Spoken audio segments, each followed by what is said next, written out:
just like shadows in the shade. There's no need to be afraid.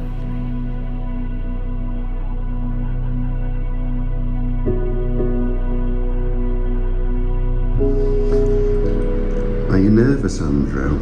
It's the big day. Well, I got a class on in my beard. A little bit, yes. I won't lie. Yeah. And what's about you? What about me? Are you nervous about the I performance? was last night. I feel okay. I've had a croissant now. I feel okay. Lovely. How about you? Nerves and excitement, I'd say. How about you? No, I'm really nervous. I don't want to be on the film. Nervous and excited in equal measure. Right, so. Just flown in, got back at just for this 2 a.m. last night. Just for this. Wouldn't have missed it for the world.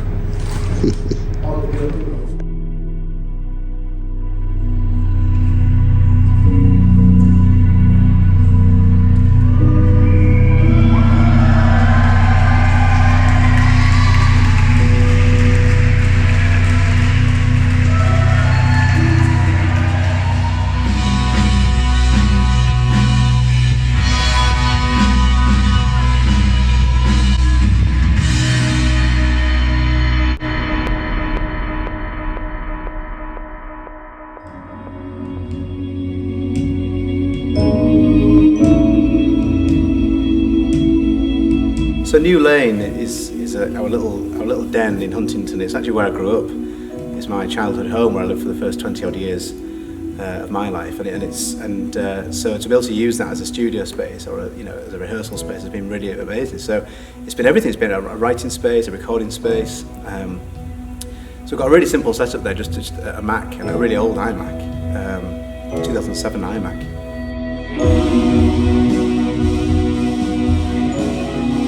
Yeah, so New Lane has been vital for us really to get the album to where it is and where it's ended up.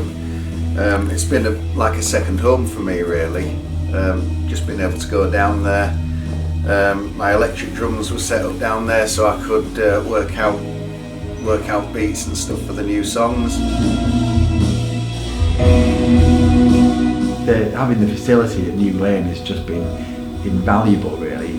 Without it, probably wouldn't have got anything like as much work done recording wise, because we'd have been constrained by home life, I suppose, making noise and just having that space.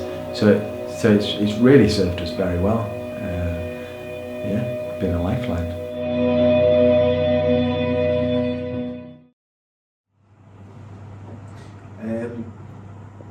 I can't help thinking there was some crackling and buzzing going on. I wasn't sure. Oh.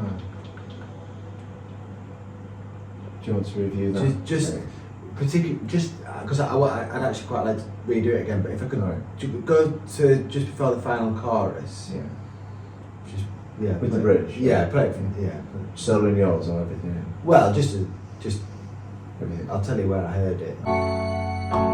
Because there's been some speculation that these words won't mean none. I've heard the shipping forecast, these seas are getting low.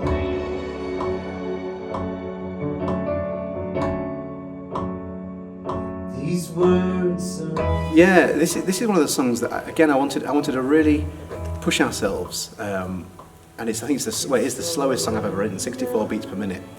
And we slowed it down even more from the original demo, which again we wrote a few years back. Phil and I worked on it, and we took it down even more to 64 beats, and just seeing how really pulled back we could take it. And we'd never tried that on the first album. We were very careful with kind of keeping the tempo up a little bit, but I'm glad we did, because it just gives the album some space and some room to kind of breathe, and it's very simple, just major 7 chords and kind of just really rests on 2 chords on the piano. I don't know what's going on there. Yeah. Well, we could do it again from that. Yeah. From that blank thing. I think that's a nice place to do Yeah. it. Is it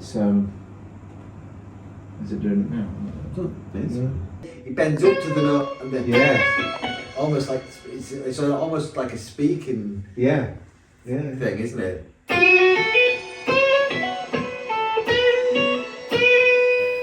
All Over Now, having a really big guitar solo sound, was nice. So it was nice to be. It was nice to approach all the songs really without feeling restricted by any stylistic constraints, I think.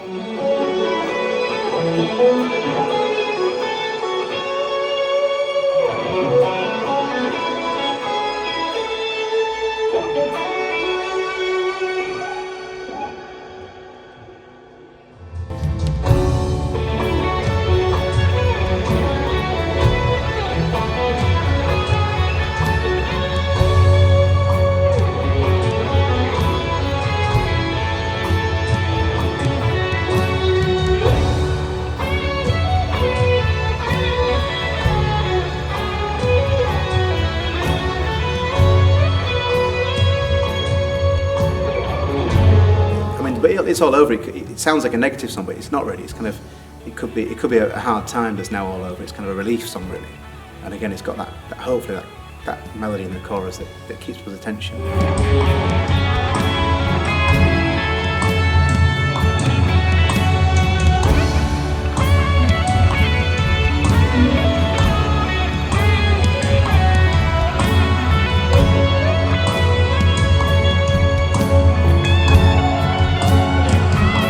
Because there's been some speculation that these words won't be enough.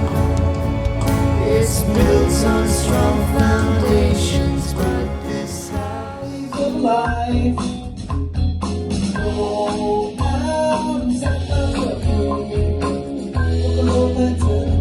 Basically how it worked was I'd record drums using my electric kit, so that there was a bed of drums laid down so that everything else that can be recorded at New Lane can be done so with drums, with the intention that they would be re-recorded when we get to the studio.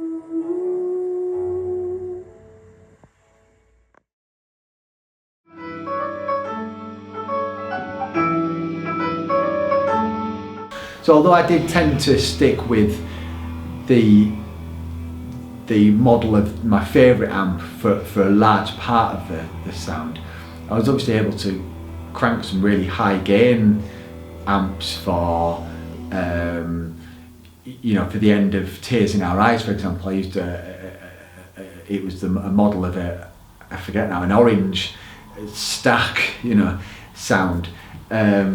Which again is not something I would normally go for.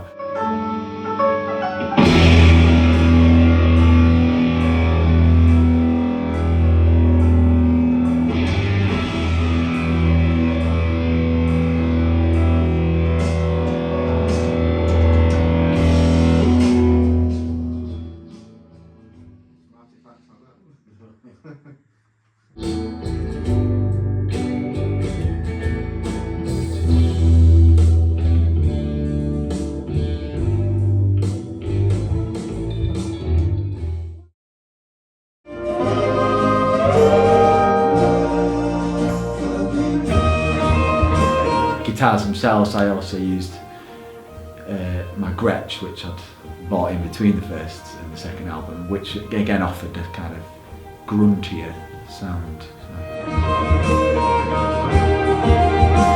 So yeah, New Lane has been amazing because to not have to pay for that, and just to have unlimited time and some real late nights down there just messing about. It's been like a dream, really. It's phenomenal.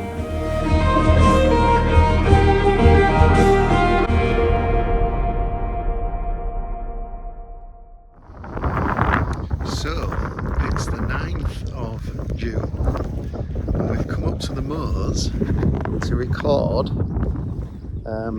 one of the songs off the new album, Home. So it's getting set up here. We're going to record a nice acoustic video of Home, one of the new songs, and hopefully do a decent job of it. So, let's see.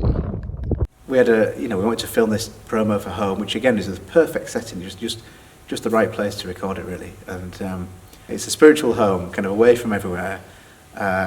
Well, apart from Filingdales, but apart from that, it's like you could be absolutely anywhere, and it's great.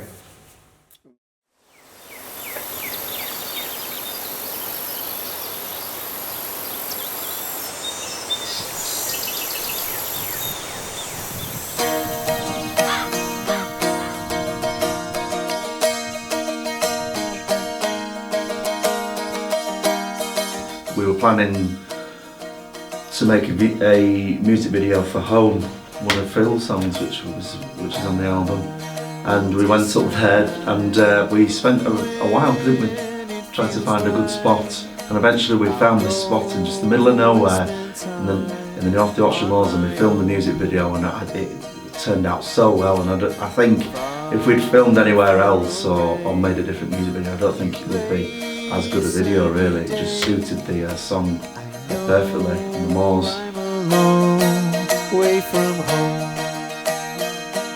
Yeah, so we wanted to record it. We wanted to actually play it properly, and so we did. We took a PA up there and a little generator and plugged it all in and recorded it and played it properly, but it live. So we weren't lip syncing. We did play it properly live.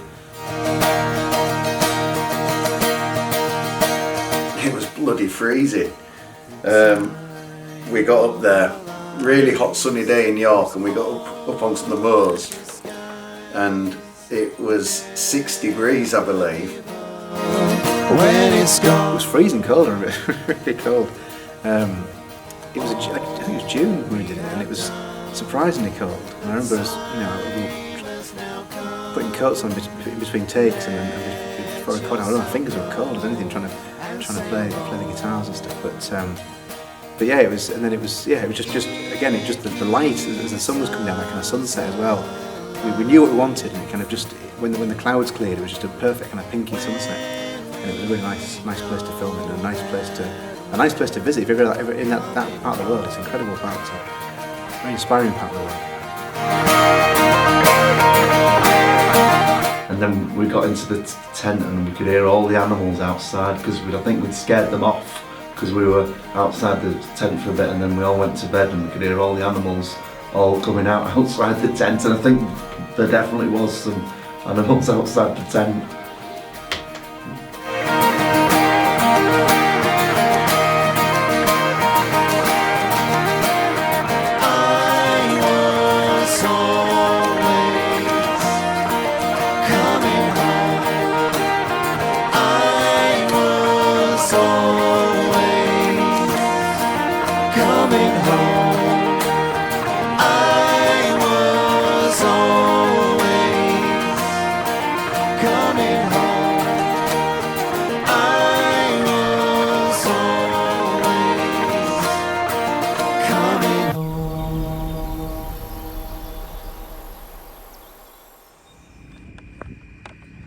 So what do we make of that then, boys?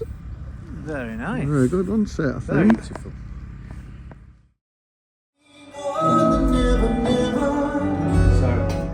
So it's off the.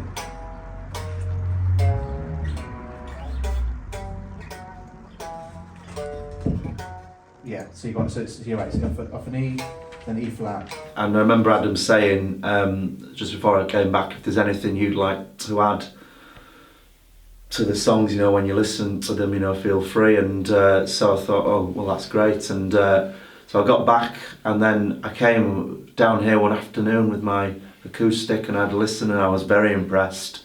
it was obviously a very radical departure from the first album, which was a different album in another sense. Just to chase it down with the bass. Yeah. Beautiful things to do. Held on the E for sorry, Yeah, got it. Just that. He always knew when he came back he'd be able to do as much as he could. So he'd been playing bass all that time. So he was a bass player on the ship. So he'd not even touched an acoustic guitar in all that time he'd been away. On the 6 months he'd been at sea, and he came back, got his acoustic guitar, put some new strings on it, brought it down to New Lane, and he put some lovely acoustic guitar on all the tracks while he was there. And in a couple of days, he had a sort of week down there really. We just left him to it. We just said, yeah, just crack on and do whatever you can get done. And then his vocal on Mirror Glow as well, and we knew that was as much as we could get from him really. And then he was back off again within a few weeks. And then we went to the studio and built all the rest of it around him. But we kept all those acoustic guitar bits and his vocal on Mirror Glow. We kept everything that he did really. We kept.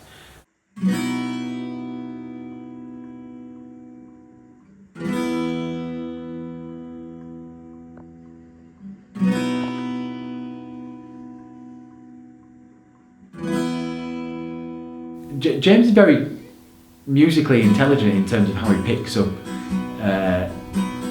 the feel of a song, and the chord voicings that he'll often play are really, really nice, and will usually just play what's required for the song. And obviously it was difficult for him not being here most of the time, I suppose, to be able to stamp his mark on it. But I feel really happy that he is on it, and that he remains part of the band, even though it does have to be at distance sometimes, currently with his job. So. The time of our lives was all a disguise. Never give up when it's gone. We really want James to be part of it and include us as best we can. So although he's away a lot, when he's back, we have that luxury that we're not held to any real time scale, so we can work around things, and it worked perfectly for that. And he was still around back the third time to come and join us for the live show, the live launch, which he got back the night before. I think it was 2 a.m. he got back, and then he was on stage with us at the theatre the day after for soundcheck. We know that we're coming home.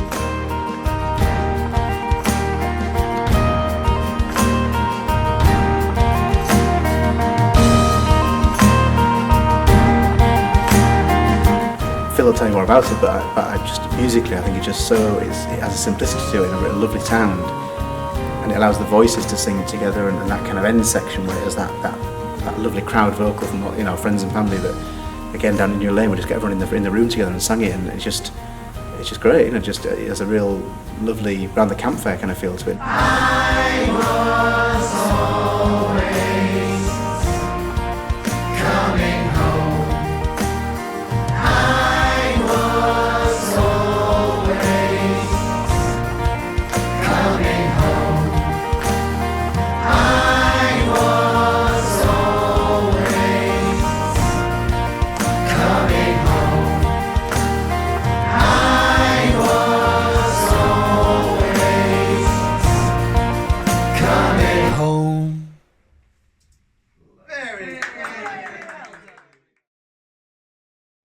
Oh, look, all set up.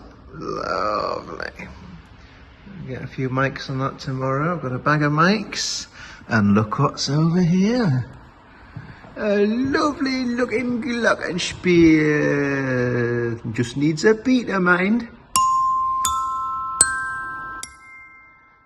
The 11:16 from Newcastle has been slightly delayed due to some leaves on the track. So this is a very interesting day. We've come to the Mount School in York because they've got a lovely Steinway grand piano, and we thought better using something like this and spending some time miking it up than using the Nord keyboard, which, although is very good, it's nice to have things as natural as we possibly can. So we're going to spend some time here today recording all the piano parts, and hopefully we'll get some good results and usable stuff for the album. Here he comes, look, Mr. Dawson. Already? All ready to go. You've been doing a little film round, Yes, yeah. a little tour. Telling the people at home what we're up to. Oh, very good. Right then, here we go.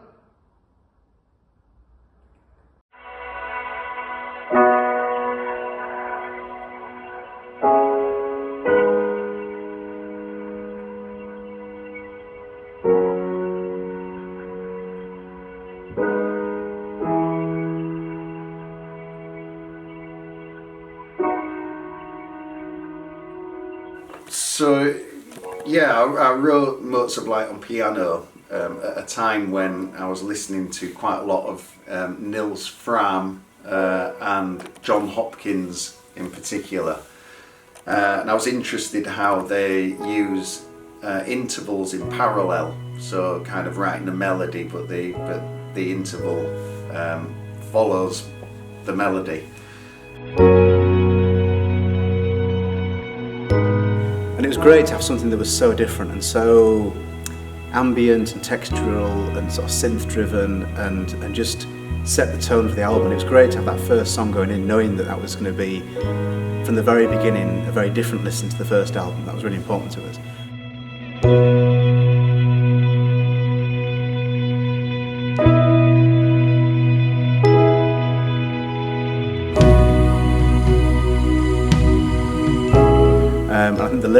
I think the title came from a lyric from another song on the album, Motes of Light.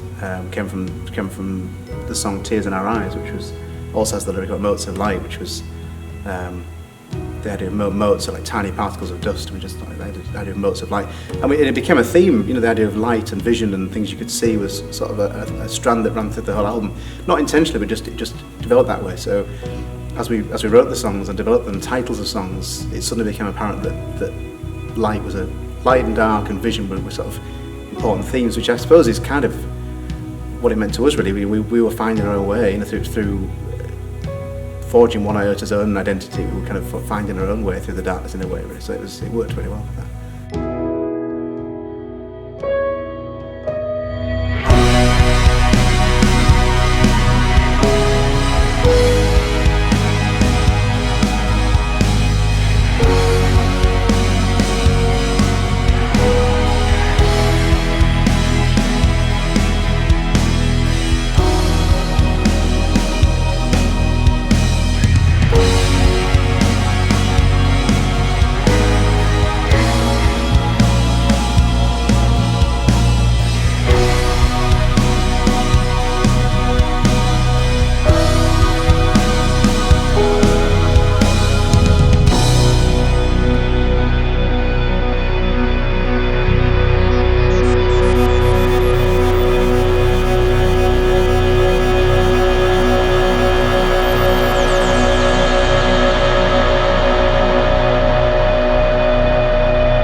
Do you think it's a bit too nice?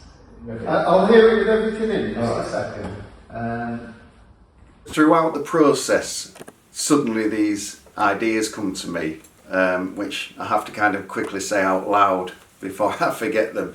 I don't know if that's annoying to the rest of the band or if they appreciate it, but yeah, certain things like, oh, at that point in the album it should do this and do that. So yeah, there was a few moments like that. I'll tell you what would be lovely, this while it's in my head. You know the bit where, what is it, comes in? Pixels, where everything comes in. Yeah. How about having, but it's a sustain pedal on. Yeah. How about to get a bit of flexion? Yes. Do that, and then just before it all comes in. Okay. Just to lead into it.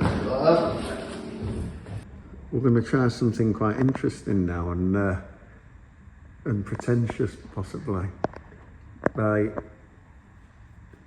strumming the strings of the piano to bring the song in on Pixels. We'll give it a go anyway. So here we go.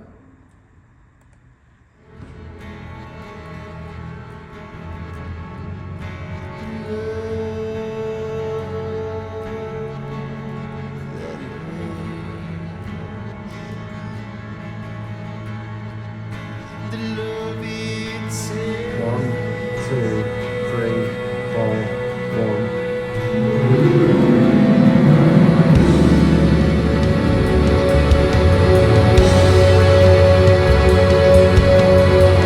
So Phil and I have been listening to M83 and New Lane, and we were sort of interested by how far you can get with just two chords that kind of cycle back and forward, and how far you can stretch that. And it kind of builds up a tension, because if you do it for long enough, it needs to go somewhere to resolve. And I was keen to explore a song. I've never written a song like that before, where it just relies on two chords. I often try and write, you know, more harmonic movement. And I tried to restrict myself with that one, but I still wanted to build, and so after a while it kind of builds up, and then eventually then the drums come in and the whole thing kind of lifts off. And that was a song that really was just an experiment in trying to write something very abstract, lovely tuning, some really weird guitar effects. Yeah, I'd say Pixels is one of my favourite songs on the album. It's probably the most furthest removed in terms of style from the first album. It's really kind of heading towards like shoegaze and post-rock.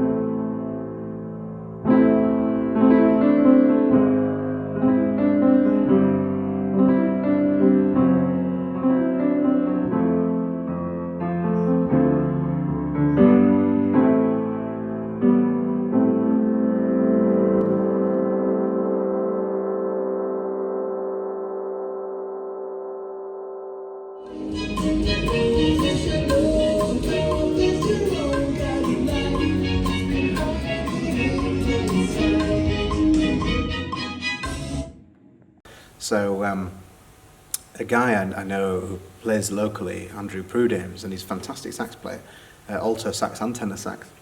And he was the obvious choice, and he'd worked with us really well on the treacle stuff, and he was great to work with. And he's become a firm friend of the band and performed live with us as well. And I'm sure he'll do more with us in the future. But he's a great sax player, and it just really adds a gloss to that recording. And the same on Tears in Our Eyes. It just really adds a certain polish to that sound. With the way that we've worked with recording the guitar parts, certainly the electric guitar parts, here onto the Mac here, being happy to sign it off and then hand that project over to the studio, at which point it becomes not exactly impossible, but obviously much more difficult to go back and revise or redo any guitar lines at that point. So it is quite a step, I think. So you've got to be absolutely sure that you've done all that you can, or certainly from the guitar point of view, that everything is done. Yeah, it's an odd time when you get to the end of each phase of the recording process. So we did as much as we possibly could at New Lane for cost reasons and no time constraints, but it progressed to the point where we couldn't go any further without going to the recording studio. So we went to Fairview Studios in Hull, which the guys recorded the first album before I joined the band. So I'd never been before, so it was quite interesting for me to go for the first time down to Hull and see this studio and meet the famous John Spence.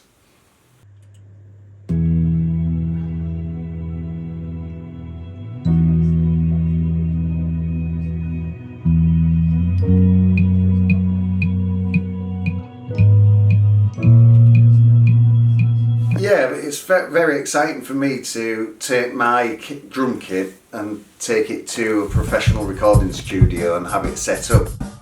Oh, drop his sticks.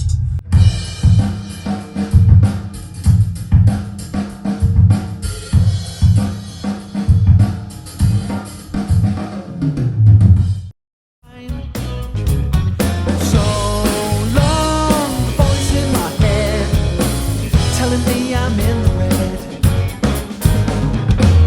I gotta make it happen, break away from life, go out and set myself free, buckle up and turn the key, and then drive with the wind. Hearing Phil with drums, bringing the song to life, both Radio On and Hiding in Plain Sight, it just takes it to a different dimension really, and a different dynamic. It makes it all feel real. Radio on, playing our song.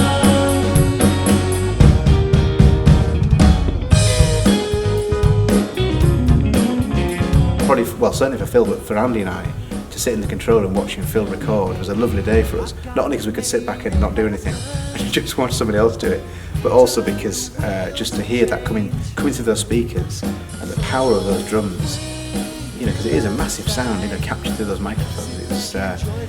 It was brilliant. Drive with the radio, playing our song. Foot in the floor, we sing along. Drive over. I mean, Radio On, I suppose I'd be lying if I said I didn't set out trying to write a particularly catchy chorus, because I did want to capture that. But I think it was commented by other members of the band really, that the chorus is kind of almost at a juxtaposition to that kind of funkier rhythm of the main riff and the verses.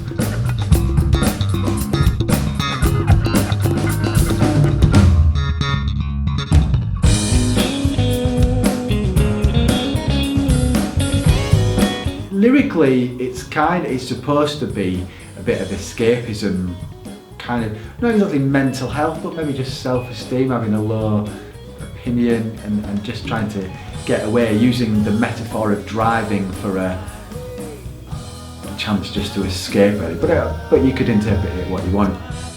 Radio playing our song.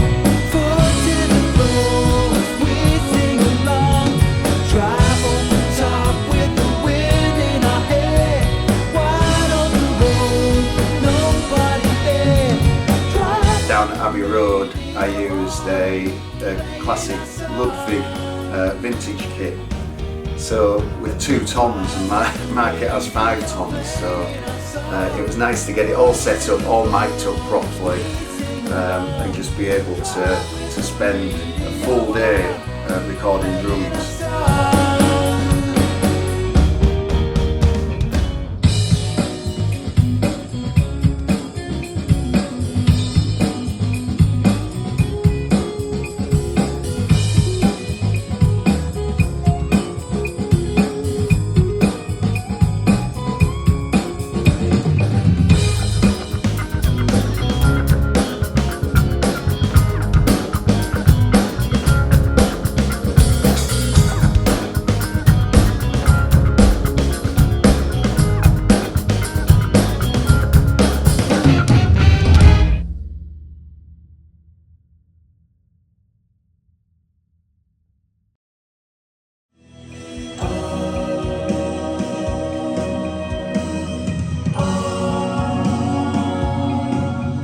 So I was quite nervous going up to the studio, but because it was quite obviously a weird environment to kind of sing in for the first time when you've never done anything like that before. But once we got going, I really enjoyed it and I thought it was a great experience.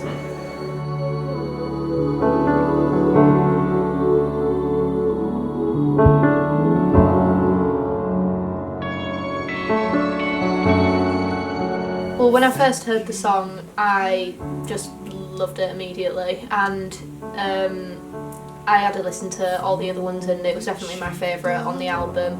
And it ended up being quite straightforward to get a hang of, and it ended up sounding really great with Adam's lead vocals. It's a dream for me to be doing this and to be recording and performing original music, but to be able to do that with my daughter as well, it's an absolute honour. She did take some persuading to do it though. Well, probably stretching to bribery actually. She wasn't too interested at first, but I think looking back, she's really glad she did it. To hear Ella's vocal, like just singing with her, just really, it's just gorgeous hearing that and hearing her voice echoing and mirroring what the lead's doing. It's just really nice to hear it. So it's gone from being what I thought was quite a nice song to suddenly being this kind of sublime atmosphere really on the album that I really like.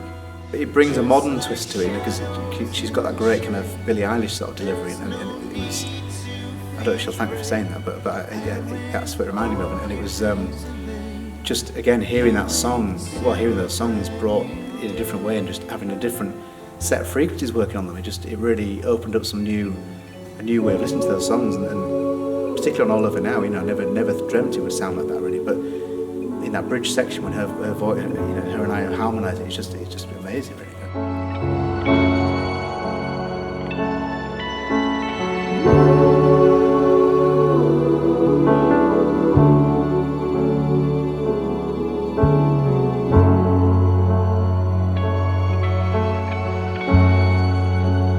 In the end, we're just two soulless. You can hold on to the hope that you find.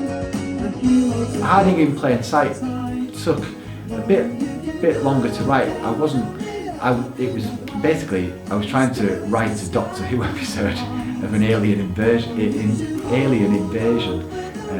The sort of classic line of "Come with me if you want to get outside" kind of thing was, I think David Tennant's line, but I think it's been said by a few Doctors. That's right. We've gone all chic. Yeah.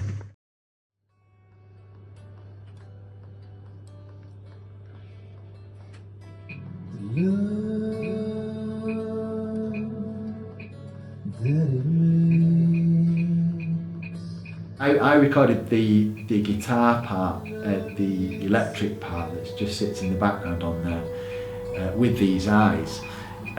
However, I was trying to do this while I can't quite remember if Phil was playing or listening back to every song that he'd played the drums on so as to sign the drums off. And of course it was really difficult because everything was all in different keys, different tempos, and With These Eyes is the most subtle song on the album, so it's quite bare in terms of what I was getting through my headphones while I was trying to play. So somehow managed to pull it off.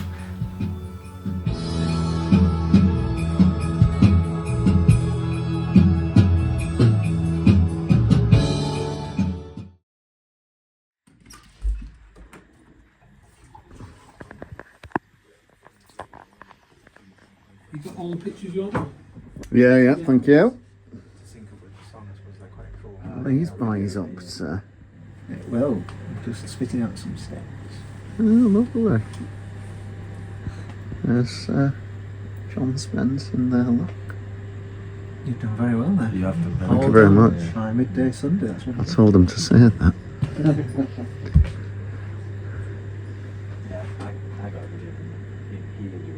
It's all It's Andrew working on the artwork for the album there. A tedious job, but must be done. As he's making a cup of tea. I think he's been a bit lazy today. over now. It's all over now. It's all over now.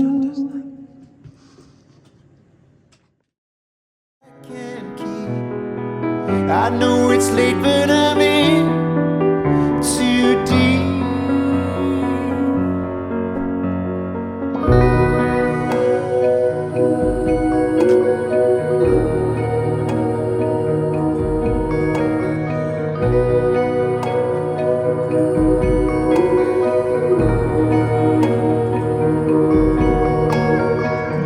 So More Than This was one that had started life with Phil and I writing it a few years back, and it was about a time I was actually off work at the time when I was writing it. I was through illness, and I was just, it was just a song of frustration really, like, you know, surely we can be more than this. Surely it was about sort of about music, I suppose, really about wanting to be, you know, avoid the rat race and avoid the 9 to 5 and be a professional musician and make it. You know, that's what it's about.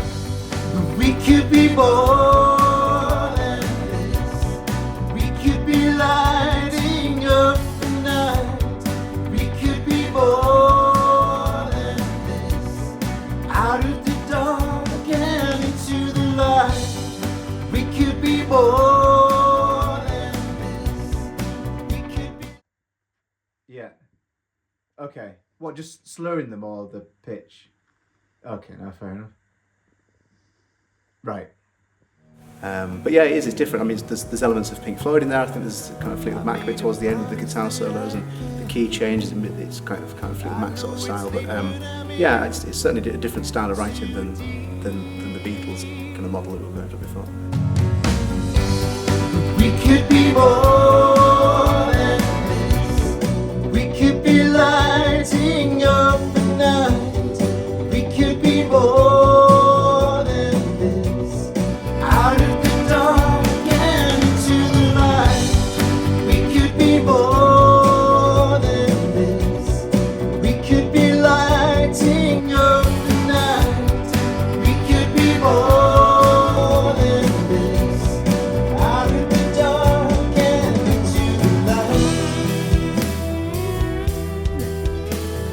So when we got the drums down and when we got the vocals down as well, because you go back through and listen, and it's quite it's a brutal thing because there's no reverb on it. It's very dry, you know, and it's so you can check the accuracy of the vocals, and that's always it's always a bit of a thankless task really. It's brutal, but once you hear that back, the full thing mixed together, it's just nothing like it really. And that's the moment when it suddenly clicks that yes, we've got a song, we've got an album.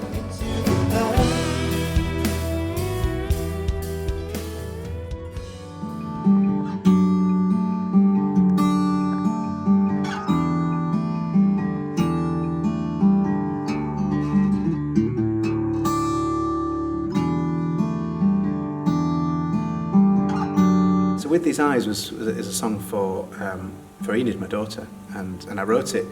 Well, I got the idea when she was first born. You know when there's that picture when you sort of, you know, you're holding your child for the first time and it's just minutes old, you know, and it was that as I was holding her and sort of looking and thinking, you know, she's sort of just gazing into the baby's eyes really and seeing with these eyes, with these hands, little tiny hands, and it's just about all the kind of things that child's going to go on to do. And just imagine really all the lifespan ahead of what's going to involve with these hands, with these eyes, with this mind, with these feet. It's just about the sort of journey that child, a new life, is going to go through really. So yeah, it's a very proud song, that one, I feel really, and it's one that obviously Enid is she can't wait for it to be released on Spotify so she can listen to it in her bedroom on her HomePod. Every song. So it was initially just an acoustic track with Adam playing and singing, and slowly over the months, more and more was added into the song. And the only thing I did in the entire song is these few chords on a harmonium, about 10 seconds worth towards the end of the song. But I think many would agree that that's the best part of the song.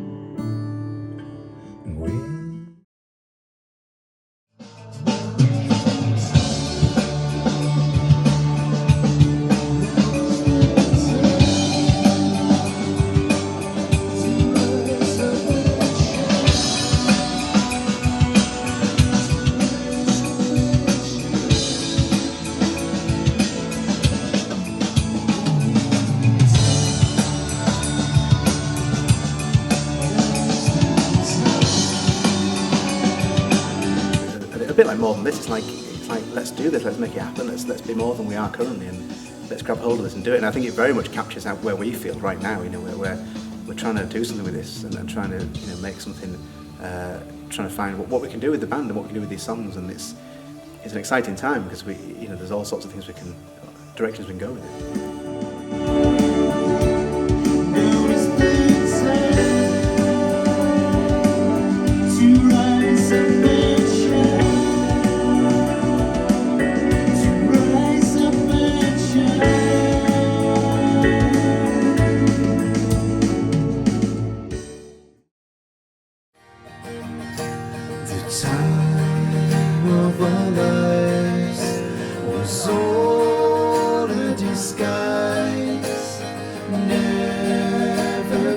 My father-in-law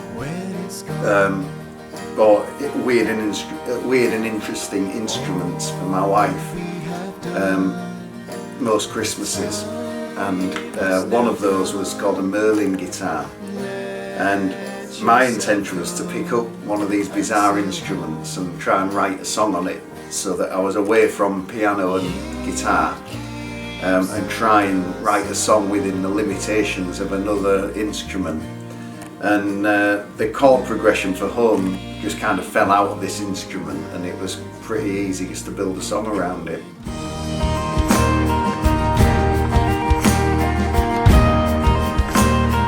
One of the ideas that Phil had was to on the song Home, the album finale, was to have a real thumping sound. However, we were short of ideas on what to do, so we had a box piano stool in the studio live room, and Phil, Adam, and myself were bashing the side of the stool and trying to create this sound.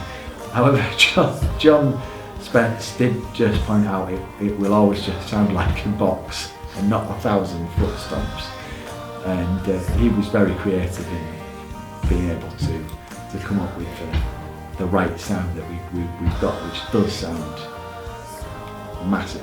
It's great, but yeah, that was quite funny. And just you had to be there.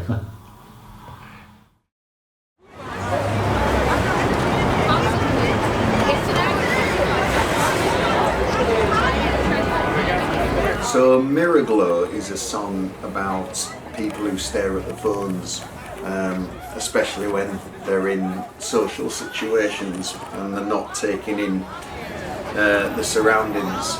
And for this song I wanted the intro to be an outdoor setting.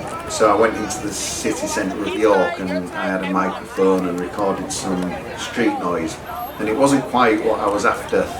And it just so happened I was going on a holiday to New York. While I was there, decided to set up the microphone in Times Square in New York. So the sound, the intro of that song is actually a microphone in Times Square in New York City.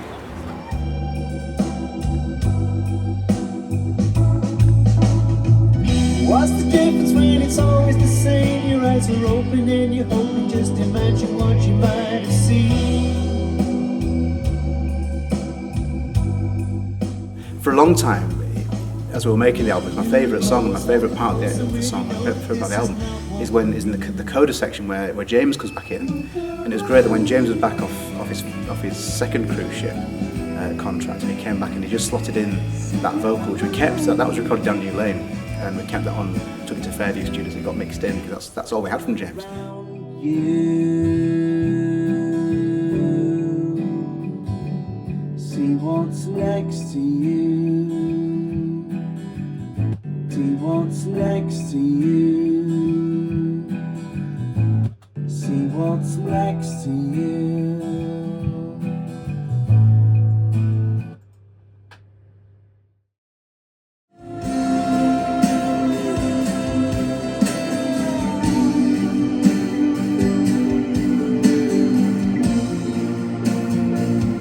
I think as the lyric gets higher and the chords drop down, you've got this kind of interesting pattern as the chords are slipping away and the vocal's kind of climbing up as it runs down. So it's almost, even the music itself is like a metaphor for climbing up against something that's already falling down. So it's a sort of, desperate song really in that sense. But I never thought it'd be anything big. I just had this kind of like a sort of bit of Now Is the Time sort of ballad idea. Or it was Phil actually that said we should really push that and develop the ending of that song and really. And I think Andy thought it had a sort of Muse quality to it. So we then really built it up and put big guitars on the end and really made that end section massive. And it ended up being far bigger than I ever thought it would ever end up as.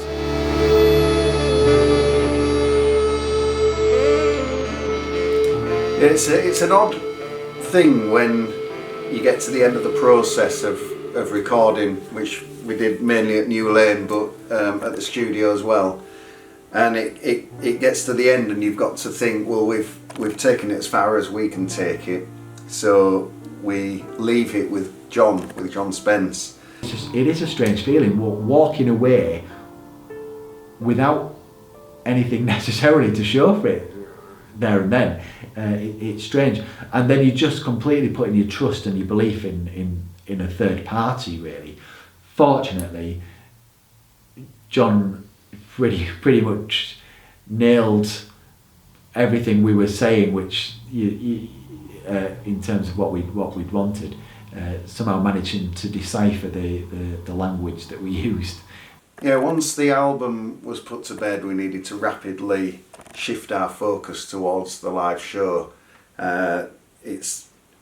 People probably don't realise how much planning goes into something like that, and the fact that we have to do it all ourselves. So promotion, finance, finding suitable musicians that are willing to play with us, and then lights and sound and the venue. There's so many elements, and between the three of us, we kind of divided that up and planned it the best we could. Yeah, you put on the bridge section, I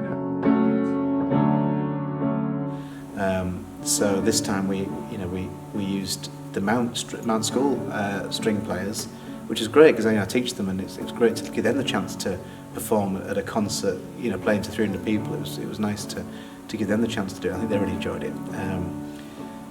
But again, it's not easy. That's a different language really. When you turn to string players, we talk about the bridge or the verse or the chorus or the solo section or the key change, but the string players they're counting bars. They're talking in bar 52 and stuff, and so we had to learn and adapt a little bit. And thankfully Andy's very good at that. And he notated and transcribed all the music for them. But that was a challenge. That did take some doing.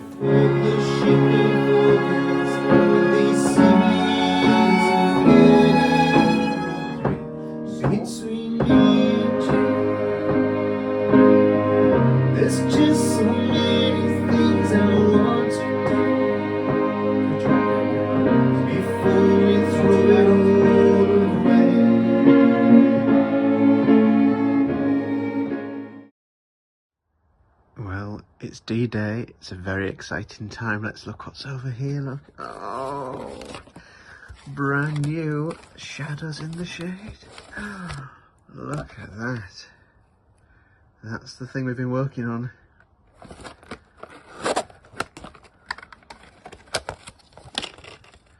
Oh, wonderful. Yeah, a big milestone in the whole process was when we received the CDs.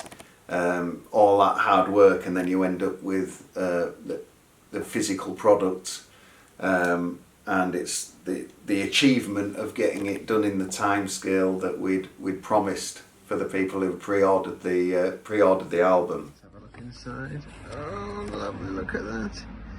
Look at all those lovely, kind people who pre-ordered the CD. A massive thank you to them. A massive thank you. It means the world. And look at that. Oh, what a treat.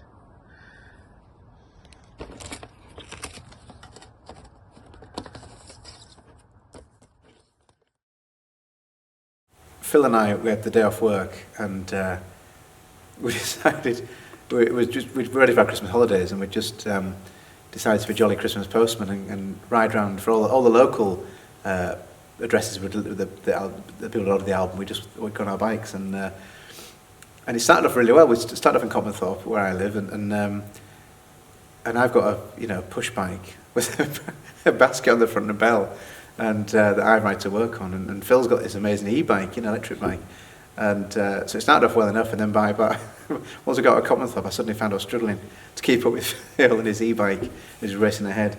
Good exercise there. So we stopped. We had a few pit stops and a few stops at the pub, and.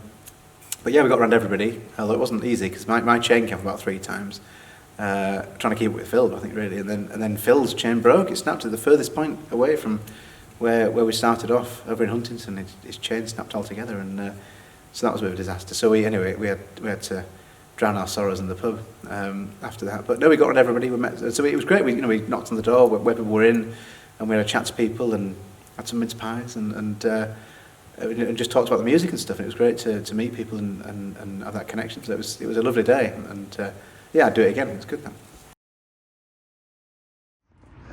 Well, the day has arrived and we're at the Joseph Rowntree Theatre. Setting up in there. We've got Mr. Dawson making sure everyone's hydrated. We knew we wanted to play at the Joseph Rowntree Theatre. We'd done it for the first album, and we knew we wanted a big launch event, something to really celebrate all the hard work. Because it is incredibly, it's hard to get across really, but it's an incredibly intense period of time. And if you've made an album, you'll know this, and if you've been in bands, and it's the creative process and the administrative process, and all of it is unlike anything else I've ever done, really. Aside from organising a wedding, and even then I think I would say this, they probably took more, well, for me, my wife might argue. Mr. Bowen there. Hello. Got a long day ahead of us today. Long night and a Long day, long night.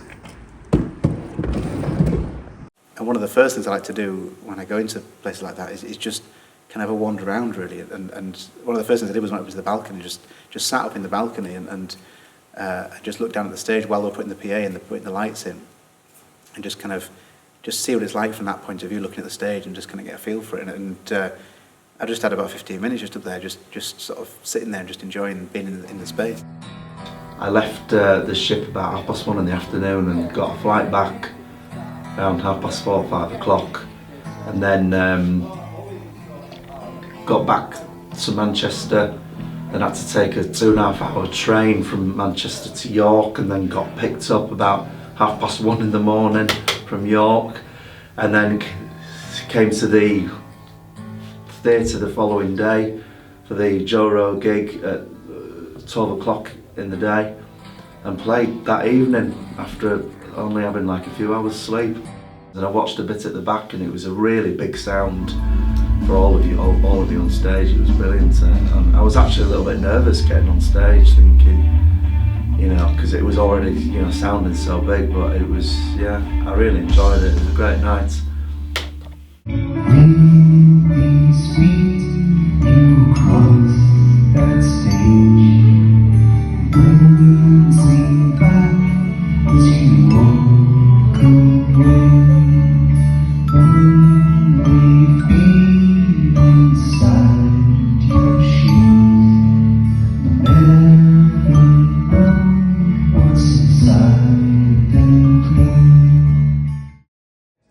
Well, we've just finished sound checking and it was successful, I think. So James Merlin's going to do his sound check now, and I think I'll have a few beers.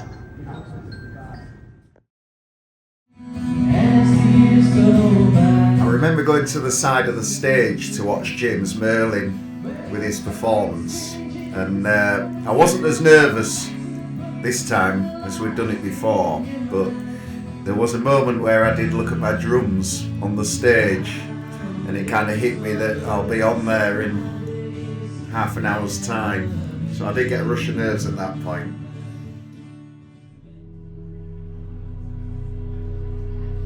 There's a period just before you go on on stage, with a mixture of emotions. You're nervous, excited, concerned, but there's a real positivity and team spirit when you just all stood at the side of the stage, kind of having a pep talk and ready to go on to perform.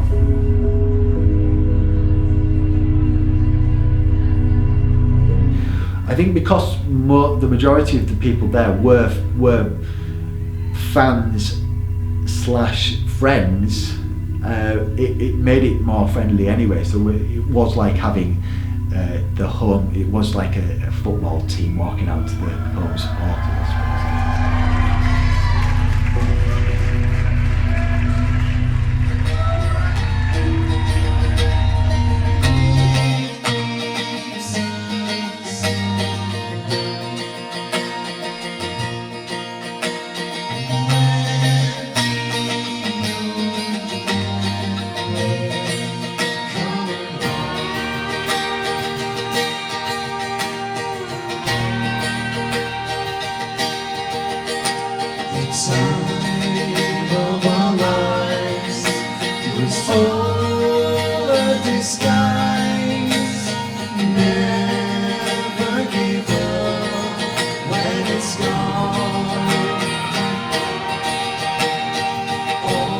Being up there on stage, I go to quite a few gigs myself, and I've always thought it would be my dream to be up there doing it myself. So to actually do it and there with the lights and everything and the crowd, it was a dream come true.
Everything you work towards, you know, for months and, you know, a year really, you know, is all coming down to that one. It feels like it's all coming down to that one. No, it's not really, because you've done the album and that speaks for itself. But you feel like that live performance, the launch show, is kind of everything, and you've got to get it right. And yeah, and you want to kind of come across the best way. And there's things, not only your own performance, but everybody else's performance, and the PA and the lighting, all that stuff kind of going through your mind. But also trying to enjoy it as well, you know, trying to really walk out there and make eye contact with people in the audience and try and make a connection quite quickly. And for me, that's what I try and do.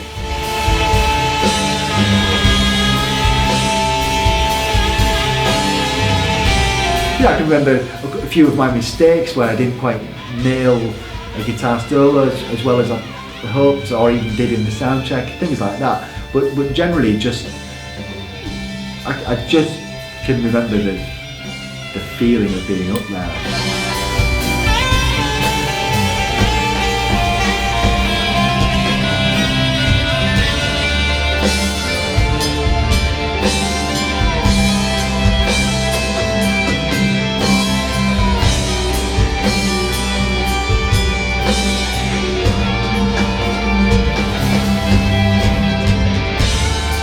By this point, I'd had a bottle and a half of red wine, so my memory's a little hazy of it really, but I certainly can tell you that I was enjoying myself.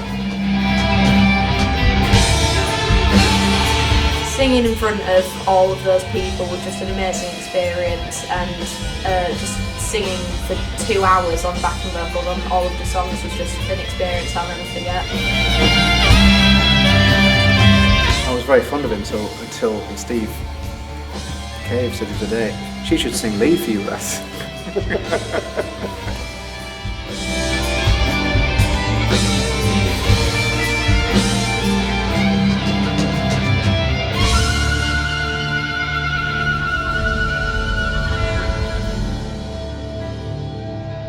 Yeah, you kind of feel when the show's finished that the journey's come to an end, and there's a mixture of joy and pride and kind of sadness that the process is over, because you never know that you're going to be doing, that you'll do it again.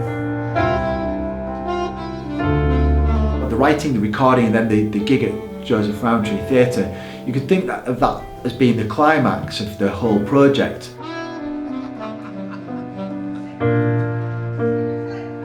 You spend so long criticising and kind of finding fault with things and yourself and trying to make it the best it can be, that once you finally say, yep, that's it, done, you can then sit back and enjoy it. And that's where we're at now. It's lovely to be able to do that.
Oh, I went wrong.